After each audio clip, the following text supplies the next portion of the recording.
지난주 저희 누님 집사님이 하시는 드레스메이커 샵에 들렀습니다. 앉아 있는데 가게에 손님이 들어왔습니다. 키가 한 6피트 2인치 정도 돼 보이는 훤칠한 청년이었습니다. 한 손에 옷이 담긴 가먼트 백을, 그리고 다른 한 손에는 신발을 들고 와서 옷을 고친다며 탈의실에 들어갔습니다. 그 청년이 옷을 갈아입는 동안 집사님은 깜짝 놀라는 표정으로 속삭이듯 한국말로 저에게 얘기했습니다. 엄마, 여자 신발을 들고 왔네요. 저는 그 청년이 들어올 때부터 손에 들린 신발을 보았습니다. 그래서 틀림없이 저 가먼트 백에 담긴 옷도 여자 옷일 것이라고 생각을 했습니다. 그런데 집사님은 뒤늦게 그 신발을 본 모양입니다. 머리가 길긴 했지만 요즘 머리 기른 남자도 많고, 또 입은 옷이 일반 남성복이었고 말하는 것도 남자 스타일로 얘기를 했습니다. 이윽고 탈의실 커튼을 열고 나온 청년은 들고 온 구두를 신고 그 위에 핑크색 드레스를 입고 있었습니다. 이 옷을 입고 결혼식에 참석해야 하는데 치마폭이 너무 좁아서 댄스를 하기가 어려우니 치마를 좀 갈라서 이렇게 열어달라고 부탁을 했습니다. 워낙 마르고 키도 커서 사이즈를 찾는 것도 쉽지 않았을 텐데, 어쨌든 그 드레스는 보통 이 바닥 길이가 아니라 청년의 발목까지 어정쩡하게 올라왔습니다. 더욱이 여자 드레스는 여자 몸에 맞게, 구조와 굴곡에 맞게 그렇게 제작됩니다. 그런데 그 밋밋한 청년의 몸에는 전혀 맞지도 어울리지도 않았습니다. 더구나 듬성듬성 수염이 난 얼굴로 하늘하늘한 드레스를 입은 그 청년의 모습은 보는 저를 오히려 민망하게 했습니다.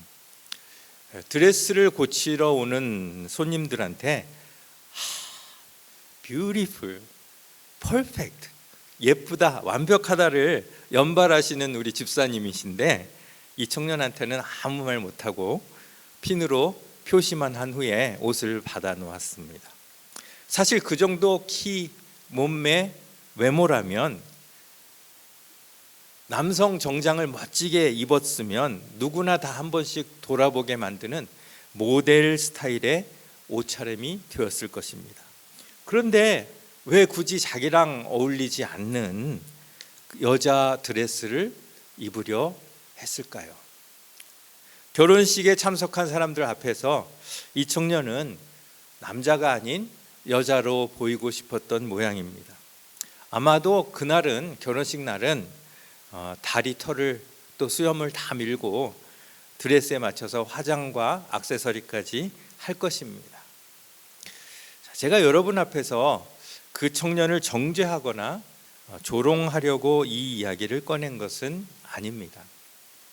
함께 생각해 보고자 하는 문제가 있기 때문이죠. 먼저 여러분들께 질문을 드립니다. 이 청년의 성별은 무엇일까요? 남자일까요? 여자일까요? 대부분은 이렇게 말할 것입니다. 무슨 신고서 성별란에 남자라고 적을 것이기 때문에 남자다. 성전환 수술을 안 했기 때문에 남자다. 맞습니다. 그는 남자입니다. 그가 아무리 여자 드레스를 입고 여자처럼 꾸며도 그 다음 날이면 그의 얼굴에서 어김없이 수염이 올라오기 때문에 그는 남자입니다. 그의 목소리도 남자고 그 키에 그 체구면 옷을 구하는 것도 여자 옷을 구하는 것보다 남자 옷을 구하는 것이 몇 백 배 쉽습니다. 그런데 여기까지 우리가 그 사람을 남자라고 보는 기준이 그의 겉사람에 의해서라는 것입니다. 그의 겉사람이 남자이기 때문에 우리는 남자라고 말할 수 있는 것입니다. 그런데 우리가 기준을 한번 바꿔봅시다.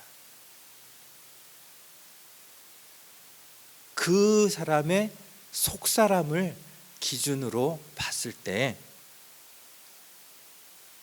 그 사람은 여자입니까? 남자입니까? 그의 속사람은 나는 여자다라고 외치고 있습니다. 아무리 수염이 나고 아무리 성별란에 남자라고 체크를 해도 나는 여자라고 속사람이 이야기하는 것입니다. 그가 여자 옷을 입으려고 하는 이유가 무엇입니까? 그의 속사람이 그렇게 시키기 때문이죠. 여러분, 속사람과 겉사람이 싸울 때 누가 이깁니까?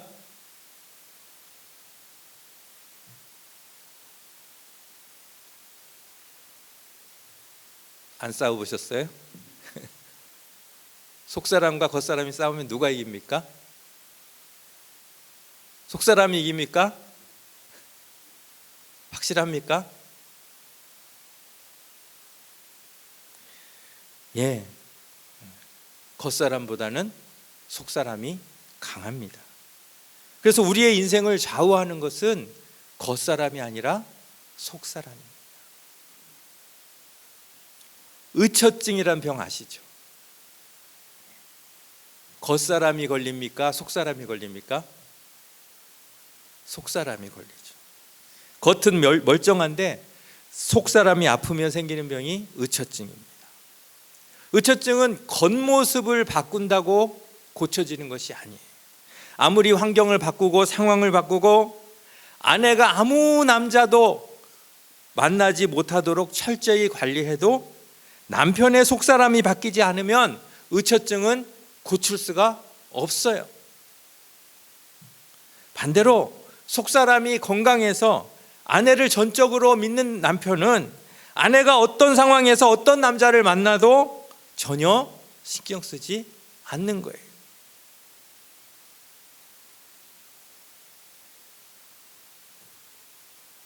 어떤 조건이 우리를 지배하는 것이 아닙니다.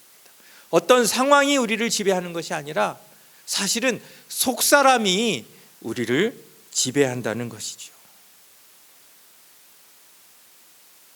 그렇다면 이 성경에서 이야기하는 인간은 겉사람을 이야기할까요? 속사람을 이야기할까요? 속사람이죠. 예. 제일 자신 있게 답을 해주셨어요. 예, 맞습니다. 성경의 교훈은 100% 속사람에 관한 것입니다. 뭐뭐 해라, 뭐뭐 하지 말라, 조목 이 행동 규약을 기록한 율법도 사실은 겉사람이 아닌 속사람에 관한 이야기예요. 왜냐하면 율법 정신이 속사람을 가리키고 있기 때문입니다. 우리 하나님께서 많이 은혜를 주셨는데 마태복음 5장에서 우리 이거 같이 공부했었죠, 그렇죠? 예수님이 옛사람에게 말한 바 뭐뭐뭐뭐 하라는 것을 너희가 들었으나 나는 너희에게 말하노니, 이러면서 예수님이 뭐 살인에 대한 것, 이혼에 대한 것 쭉 말씀하시잖아요, 그렇죠?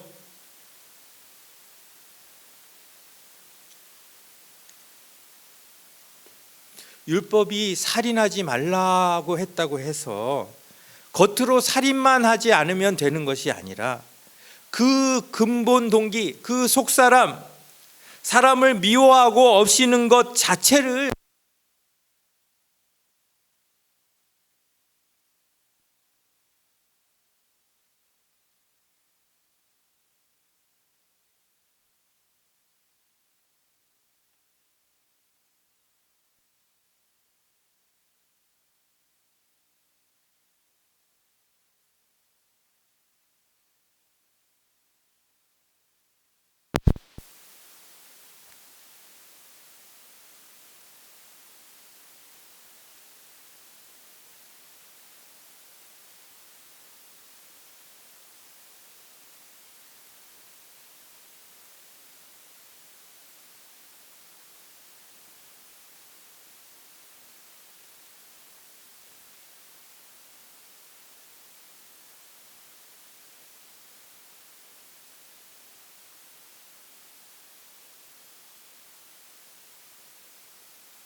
율법을 통해 전하될 속사람이라는 것.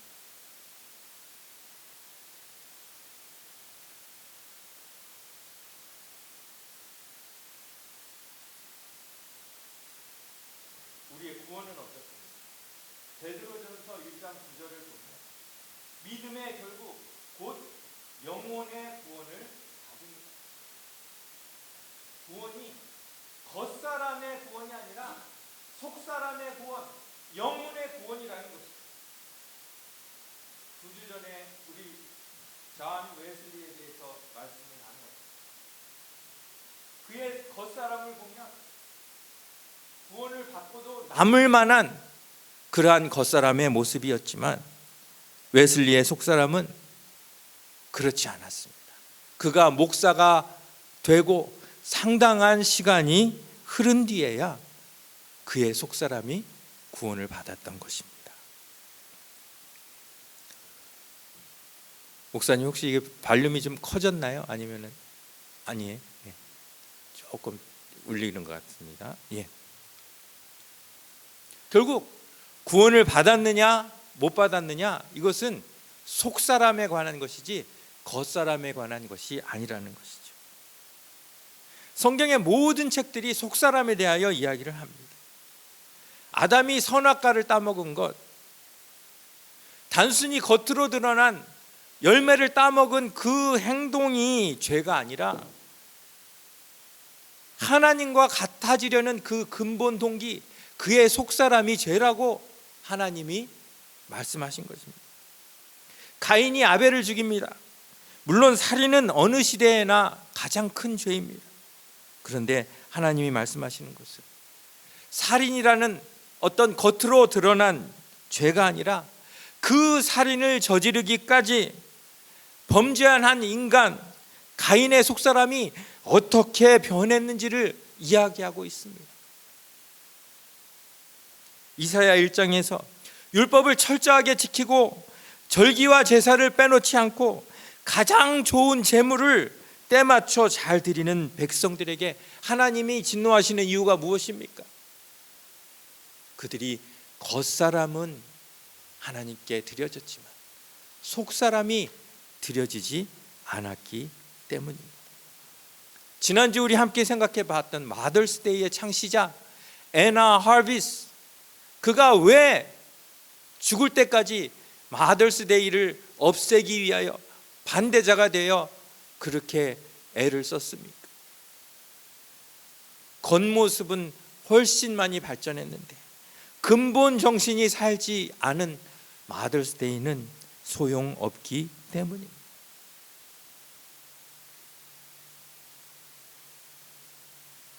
사무엘상 16장 7절 말씀, 여호와께서 사무엘에게 이르시되 그의 용모와 키를 보지 말라, 내가 이미 그를 버렸노라. 그 다음에 같이 읽습니다.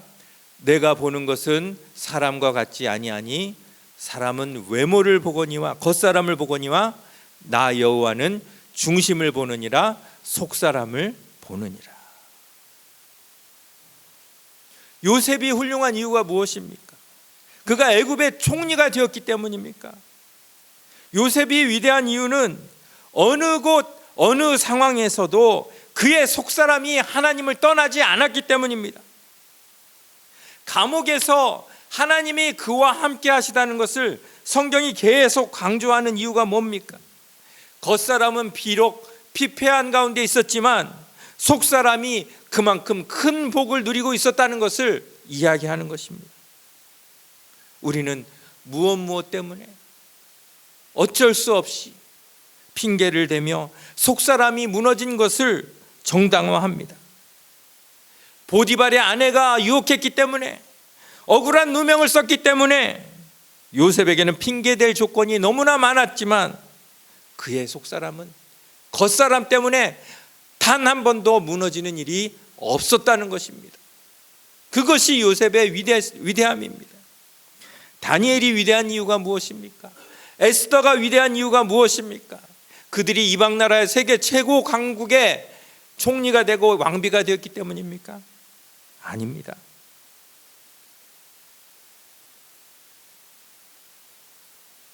그들은 낮을 때나 높을 때나 그의 속사람의 중심이 무너지지 않고 하나님과 언제나 동행했습니다. 욥을 보십시오. 사탄이 욥을 무너뜨리려고 그를 건드렸습니다. 그의 겉사람을 건드렸습니까? 속사람을 건드렸습니까? 예? 그의 겉사람을 건드렸죠. 그의 자녀와 그의 재산과 그의 건강까지 무너뜨리면 그의 속사람도 무너질 거라고 생각했습니다. 왜냐하면 대부분의 사람들이 겉사람이 무너질 때 속사람이 함께 무너지기 때문입니다.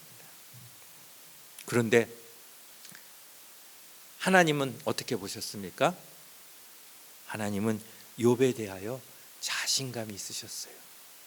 하나님이 보시는 것은 외모가 아니라 중심이었기 때문이에요. 욥의 중심을 아셨어요. 욥의 속사람을 아셨어요. 결국 하나님의 기대대로 겉사람이 그렇게 처참하게 무너지는 가운데서도 욥의 속사람은 강건하게 서 있었고 그 결과 나중에 그가 가진 겉사람이 전보다 훨씬 더 강해진다는 그러한 이야기예요. 이것이 성경이 우리에게 전하는 메시지예요. 언제나 속사람이 먼저예요. 그런데 세상은 우리를 어떻게 가르칩니까? 겉사람이 중요해. 겉사람이 먼저지. 겉사람만 잘 가꾸면 세상 사는 게 너무나 쉬워져. 속사람 가꿀 시간에 겉사람 더 갖고. 이것이 세상이 우리에게 가르치는 것이에요. 그 결과 학력 위조가 생겨요. 우리 목사님들도 학력 위조를 해요.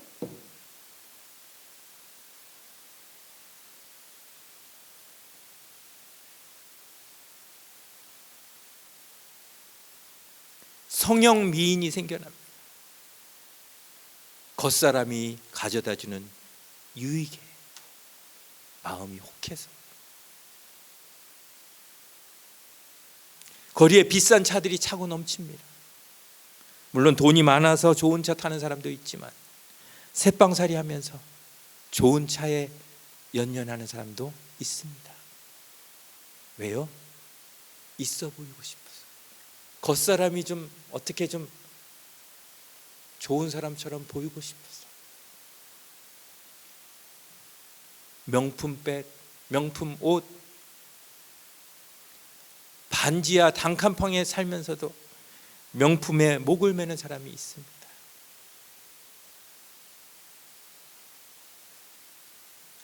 이게 세상이에요. 그런데 성경은 뭐라고 말씀하십니까? 그거 아니다. 언제나 속사람이 먼저다.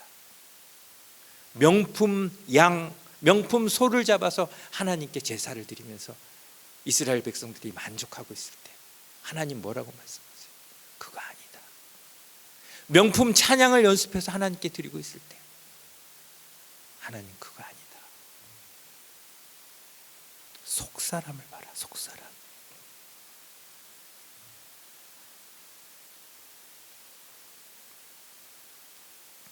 오늘 말씀입니다. 목사님 한번 넘겨주세요.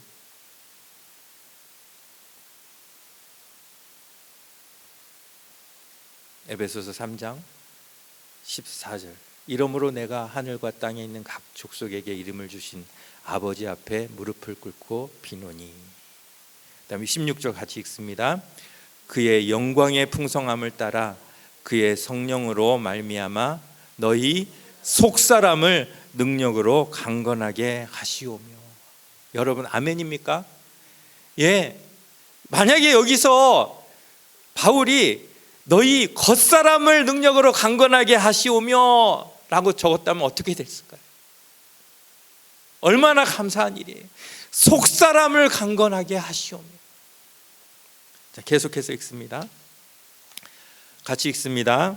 믿음으로 말미암아 그리스도께서 너희 마음에 계시게 하시옵고 너희가 사랑 가운데서 뿌리가 박히고 떡가 굳어져서 능히 모든 성도와 함께 지식에 넘치는 그리스도의 사랑을 알고 그 너비와 길이와 높이와 깊이가 어떠함을 깨달아 하나님의 모든 충만하신 것으로 너희에게 충만하게 하시기를 구하노라.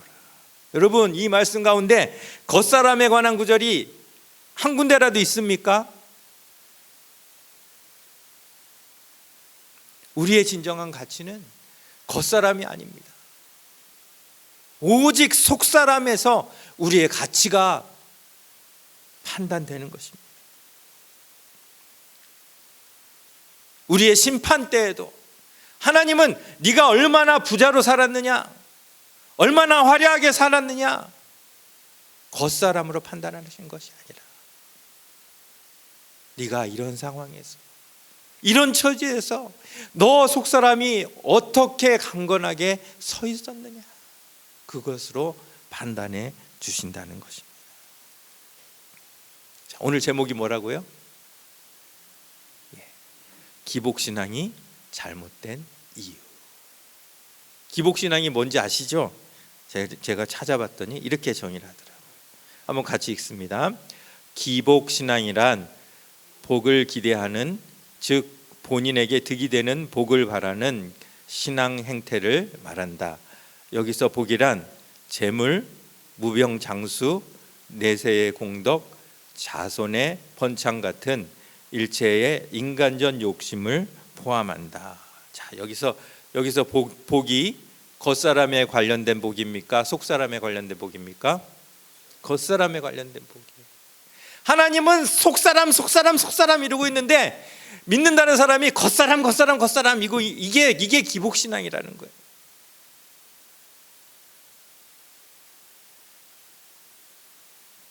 여러분, 좋은 교회와 피해야 할 교회가 여기서 분명하게 나뉠 수 있어요. 겉사람이 잘 된다고 하는 교회, 예수 믿으면 복 받는다고 강조하는 교회는 겉사람에 치중한 교회예요. 좋은 교회입니까? 피해야 할 교회입니까? 피해야 할 교회. 반면에 비록 겉사람이 든든하지 못해도, 비록 초라해도 여전히 기쁘고 감사할 수 있는 이유는 우리 속사람을 능력으로 강건하게 하시는 성령으로 말미암음입니다 라고 말씀을 전하는 교회는 좋은 교회예요. 여러분, 예수를 믿으면 망하지 않습니까? 망할 수 있습니다. 예수를 믿어도 어려움을 겪을 수 있습니다. 그런 시험을 통과해야만 우리의 믿음이 한 단계 올라서기 때문입니다. 요셉도 옥에 갇혔습니다. 다니엘도 사자굴에 갇혔습니다. 바울도, 세례 요한도, 베드로도 옥에 갇혔습니다. 그들은 처참하게 순교를 당했습니다.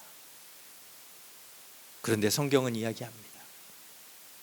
그걸 숨기지 않습니다. 드러내놓고 이야기합니다. 왜냐하면 그래봤자 어차피 그건 겉사람일 뿐이기 때문입니다. 그래서 옥에 갇힌 그들이, 순교당한 그들이 겉사람 때문에 불행했습니까? 아닙니다. 그들에게는 오히려 기쁨이 있었습니다. 그들의 속사람 가운데 능력과 확신이 있었기 때문입니다. 이게 기독교이고 이게 교회입니다. 그런데 겉사람을 위해서 예수를 믿는 기복신앙은 비성경적을 넘어서 반성경적인 그러한 태도라는 것입니다. 오늘 제가 아주 좋아하는 말씀을 소개하면서 오늘 말씀을 마치려고 합니다. 고린도후서 6장 말씀이에요. 오직 모든 일에 하나님의 일꾼으로 자천하여, 자, 그 다음에 많이 견디는 것, 환난, 궁핍, 고난, 매맞음, 가침, 난동, 수고로움, 자지 못함, 먹지 못함. 자, 이것은 속사람에 관련된 겁니까? 겉사람에 관련된 것입니까? 예, 바울이 지금 자기 겉사람이 지금 이런 상황을 당하고 있다고 이야기하고 있어요. 그러한 겉사람 가운데서도 그 다음에 이제 속사람이 어떤지 바울이 계속 이야기하고 있습니다. 6절 같이 읽습니다. 시작. 깨끗함과 지식과 오래 참음과 자비함과 성령의 감화와 거짓이 없는 사랑과 진리의 말씀과 하나님의 능력으로 의의 무기를 좌우에 가지고. 이것은 겉사람입니까? 속사람입니까? 속사람이에요. 너무나 대조되는 그런 상황 아닙니까? 우리의 삶 가운데는 겉사람과 속사람이 늘 긴장 가운데서 싸우고 있다는 거예요. 그런데 지금 바울의 이 상태는 뭐예요? 그 하나라도 당하면 우리는 어쩔 줄 몰라 할 그 엄청난 겉사람의 그 어려움 가운데서도 그의 속사람이 그 어려움을 완전히 압도하고 있어요. 그래서 겉사람은 그냥 찍소리도 못하는 거예요. 이게 믿음이라는 것이에요. 계속해서 읽어보겠습니다. 8절 말씀 시작. 영광과 욕됨으로 그러했으며 악한 이름과 아름다운 이름으로 그러했느니라. 뭡니까? 영광, 욕, 악한 이름, 아름다운 이름, 겉사람과 속사람이 지금 서로 긴장관계에 있는 거예요. 악한 이름이 될 수도 있고 아름다운 이름이 될 수도 있어요. 그런 가운데 있는 거예요. 자, 그러면서 바울이 마지막에 이렇게 고백합니다. 자, 같이 읽습니다. 시작. 우리는 속이는 자 같으나 참되고. 자, 뭐가 겉사람입니까?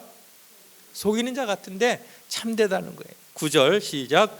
무명한 자 같으나 유명한 자요, 죽은 자 같으나 보라 우리가 살아있고, 징계를 받는 자 같으나 죽임을 당하지 아니하고, 근심하는 자 같으나 항상 기뻐하고, 가난한 자 같으나 많은 사람을 부유하게 하고, 아무것도 없는 자 같으나 모든 것을 가진 자로다.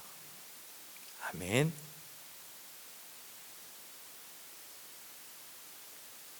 너무나 분명하게 바울이 겉사람과 속사람의 그 대조를 우리에게 보여주고 있습니다. 여러분, 처음에 시작할 때 제가 여러분들께 물었죠. 겉사람과 속사람이 싸우면 누가 이긴다고요? 예? 속사람이 이긴다고 말씀하셨는데, 사실 우리는 겉사람한테 속사람이 너무 많이 져요. 뭐 때문에?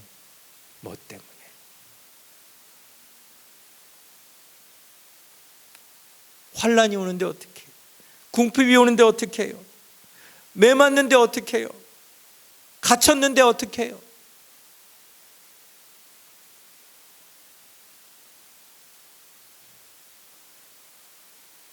성경이 말씀하신 게 뭡니까? 속사람이 든든히 서면 그런 겉사람은 아무것도 아니다.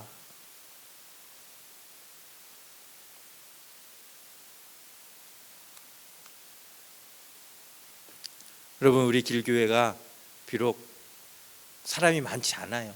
그렇죠? 근데 우리가 기죽을 필요 있습니까? 없습니까? 왜냐하면 겉모습뿐이기 때문에. 우리 성도들 마음 가운데, 우리 모두에게 누구보다 강건한 속사람이 있다면 우리 교회는 이 세상 그 어떤 교회보다 좋은 교회, 강한 교회인 것입니다. 여러분들 믿으시죠?